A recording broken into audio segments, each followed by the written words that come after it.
एक सप्ताह में रिपोर्ट मांगी है, जो लैंड का घोटाले की बात कही जा रही थी कि मंदिर के आसपास उस पे देखिए, मसले चाहे थे। उत्तर प्रदेश की सरकार हो, चाहे मंदिर का प्रशासन हो, बहुत संवेदनशीलता के साथ इस मुद्दे पर जो है वो काम कर रहा है और निश्चित तौर से आहत भी हैं। लेकिन जिनका जो है वो मंदिर के मामले में ढेले का भी योगदान नहीं है, जिन्होंने केवल रोड़े अटकाए हैं, वो जो है वो आज जिस तरह की बकवास बहादुरी और बयान बहादुरी कर रहे हैं, उससे एक बात स्पष्ट है कि ये आहत नहीं है, बल्कि आनंदित दिखाई पड़ते हैं। इनको तो लगता है कि इस तरह से, जिस तरह से जो है वो राम मंदिर को लेकर के कन्फ्यूज़न हो, कन्फ्यूज़न के जो है वो कबाड़ खाने में जो है ये खुद कैद रहने वाले लोग जो है वो कन्फ्यूज़न क्रिएट करने में लगे हों, तो उनकी जो है वो नियत जो है वो में खोट नहीं, बल्कि जो है वो 100% खोट दिखाई पड़ता है। और आरएसएस ने दुख जताया है जिस तरह से राम मंदिर विवाद पूरा प्रकरण सामने आया है, और एसआईटी की जो जांच चल रही है उसमें भरोसा भी जताया है, विश्वास देखिए, भी जताया है। संघ हो, उत्तर प्रदेश की सरकार का प्रशासन हो, मंदिर प्रशासन हो, सभी लोग गंभीरता के साथ, संवेदनशीलता के साथ काम कर रहे हैं। इन लोगों, ये लोग जो लोग इस पे सवाल बवाल कर रहे हैं, ये न्यूसेंस और नॉनसेंस करने में लगे हुए हैं। और उमर अब्दुल्ला कह रहे हैं कि स्टेट फूड के लिए हम केंद्र सरकार के पास नहीं जाएंगे तो क्या डोनाल्ड ट्रंप के पास जाएंगे। देखो, ऐसा है कि उमर साहब को जनता ने जनादेश दिया है जम्मू एंड कश्मीर के लोगों के हितों को प्रोटेक्ट करने के लिए, जम्मू कश्मीर के लोगों के सशक्तिकरण के लिए, सम्मान के लिए। सड़क पे प्रोटेस्ट करने के लिए नहीं दिया है।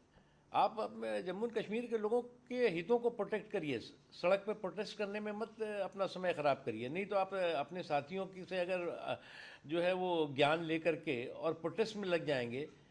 अभी बंगाल में यही हो रहा था कि जिनका जिनका काम था कि लोगों के अधिकारों को प्रोटेक्ट करना, वो खुद प्रोटेस्ट में लग जाते थे।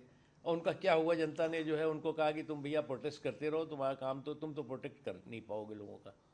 इस वक्त कुरैशी साहब ने किताब लिखी है, पूर्व सीईसी हैं, वो चीफ इलेक्शन कमिश्नर हैं। उन्होंने कहा है कि मनमोहन सिंह सरकार के उस समय में इलेक्शन कमीशन की जो आलोचना होती थी कांग्रेस पार्टी के द्वारा, उससे वो इतने आहत थे कि सुसाइड करने की भी बात कर रहे भैया थे। ये बताओ, अब ऐसा नाम आपने लिखा है, ना कोई गवाह होगा ना कोई सबूत होगा।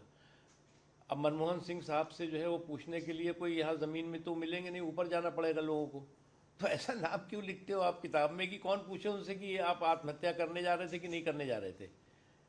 तो लिखो भी नाम तो ऐसे लिखो जिससे कोई जाके पूछ लगे कि भैया क्यों आप आत्महत्या करने वाले थे।